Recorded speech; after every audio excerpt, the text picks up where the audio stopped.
Halo, perkenalkan nama saya Priscilla Deborah. Saya dari kelas 12 akuntansi. Di sini saya akan menjelaskan tentang novel Orde Lama yang berjudul Perahu Kertas. Novel ini ditulis oleh Dewi Lestari, diterbitkan oleh Bentang Pustaka dan Trude Pustaka Sejati, cetakan pertama Agustus 2009, tahun terbit 2010, yang berjumlah 444 halaman. Novel Perahu Kertas ini dimulai dengan kisah seorang anak muda yang bernama Kenan. Ia seorang remaja yang baru saja menyelesaikan sekolah menengah atasnya di Belanda, tepatnya di Amsterdam. Kenan menetap di negara tersebut selama hampir 6 tahun lamanya bersama sang nenek. Kenan terlahir dengan menjadi cita-cita pelukis. Namun, ia dipaksa oleh sang ayah untuk kembali ke Indonesia. Keluarganya tidak mendukung Kenan menjadi seorang pelukis.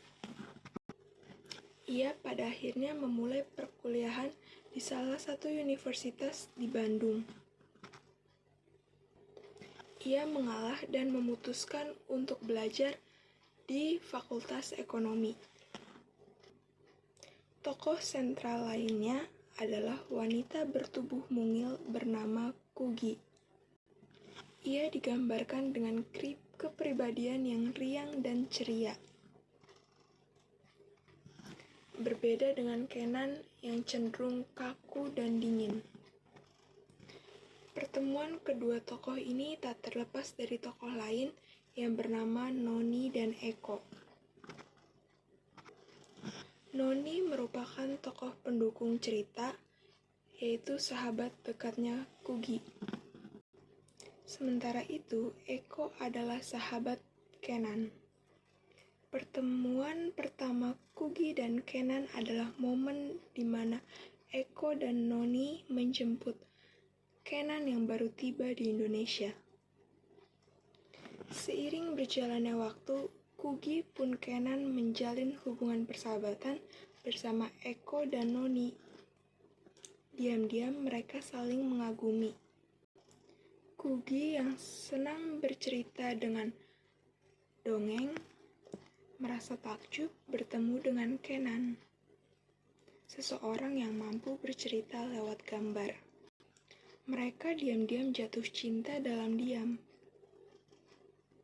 Persahabatan Kugi, Kenan, Eko, dan Noni berjalan dengan apa adanya. Namun lambat laun mereka renggang. Kugi sibuk mengajar di sekolah daruratnya. Ia menjadi salah satu guru relawan. Ia mengajar dengan cara mendongeng. Unsur intrinsik dalam novel Perahu Kertas ini adalah tema yang diangkat tentang persahabatan, cinta, dan kekeluargaan. Jika dilihat dari jalan ceritanya, novel ini menggunakan alur cerita maju mundur. Dalam novel Perahu Kertas ini, sudut pandang yang digunakan adalah orang ketiga tunggal. Penggambaran tokoh dalam novel ini begitu kreatif dan jelas. Terdapat tokoh yang memegang peran dominan dalam novel ini, yaitu protagonis dan tritagonis.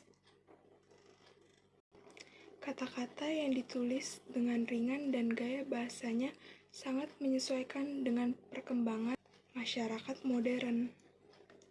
Kelebihan dari novel karya Dewi Lestari ini sangat menarik, di mana novel ini mengulas tema persahabatan yang serat akan konflik yang menghanyutkan untuk para pembacanya. Dikemas dengan gaya bahasa yang lugas dan ringan, serta sesuai dengan kondisi masyarakat sekarang, menjanjikan novel ini dapat mudah dimengerti dan dinikmati oleh pembaca pada berbagai jenjang usia. Kekurangan dalam novel ini pada beberapa bagian cerita, terdapat cerita yang monoton sehingga timbul kesan kurang menarik dan timbul kebosanan pembaca dalam mendalami novel. Dan novel yang terakhir adalah novel Orde Baru yang berjudul Bumi, yang ditulis oleh Terelie yang berjumlah 438 halaman dan diterbitkan oleh PT Gramedia Pustaka Utama. Raib adalah seorang remaja putri yang berumur 15 tahun. Dia hidup bersama dengan kedua orang tuanya. Dia mempunyai 2 ekor kucing, si putih dan si hitam. Dia juga bersekolah seperti remaja kebanyakan dan mempunyai seorang teman dekat yang bernama Sally. Namun, anehnya, sesuai dengan namanya, Raib bisa menghilang. Dia bisa menghilangkan dirinya sendiri hanya dengan menutup mata dengan kedua matanya. Orang tuanya tidak tahu dia bisa menghilang. Hanya saja mereka merasa aneh saat tiba-tiba dia muncul di hadapan mereka. Padahal sebenarnya dia berada di kamar. Tetapi mereka tidak pernah mempermasalahkannya. Sampai pada suatu hari, dia dikeluarkan dari kelasnya oleh Miss Selena, guru matematikanya, karena dia lupa membawa buku PR-nya. Teman sekelasnya yang bernama Ali, yang terkenal aneh itu juga, dikeluarkan dari kelas oleh Miss Selena. Waktu itu, hujan turun begitu derasnya. Raib tidak mau terlihat oleh Ali. Iseng dia menutup kedua mata dengan kedua tangannya. Saat itulah dengan sekejap ia menghilang dan memulai perkenalannya dengan sosok tinggi kurus bernama Tamus. Kecelakaan yang menimpa Raib dan Sally sebelum klub menulis dimulai itu membawa Tamus dan Selena terlibat pertarungan hebat sehingga harus memaksa Raib, Sally, dan Ali melewati sebuah lorong hitam menuju tempat asing. Kota itu bernama Tisri. Serba gelap. Makanannya pun juga serba gelap, begitupun dengan kamar mandinya. Jika kita mandi dengan air, di kota ini kita mandi menggunakan udara. Di kota ini terlihat hamparan hutan. Tiang-tiang tinggi di puluhan cabang, dengan ujung cabang balon besar dari beton. Selena, Raib, Sally, dan Ali berjuang mengalahkan Tamus di kota ini dengan bantuan beberapa penduduk asli kota ini, yaitu sebuah keluarga kecil beranggotakan Ilo, Fei, si sulung, dan si bungsu Oh. Ternyata Raib adalah pewaris klan bulan pertama yang dibesarkan di dunia tanah atau bumi. Dan Sally adalah pewaris klan matahari pertama yang berjalan di atas bumi.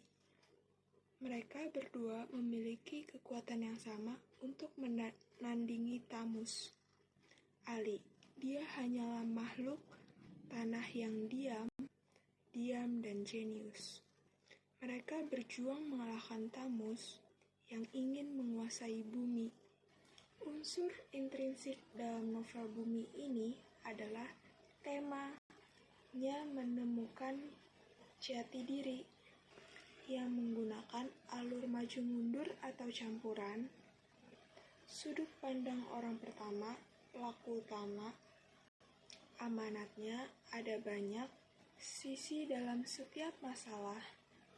Namun tidak semua itu yang kita lihat adalah yang sebenarnya terjadi. Dalam situasi bagaimanapun, kita tidak boleh meninggalkan teman yang benar-benar teman. Kelebihan dari novel ini sangat menarik, karena dapat menarik pembacanya. Dengan cerita fantasi yang bagus, dan memiliki pesan-pesan yang sangat bagus. Kekurangan dari novel ini adalah menceritakan tentang fantasi yang tidak dapat diterima oleh logika dan membuat pembaca jadi heran dan bertanya-tanya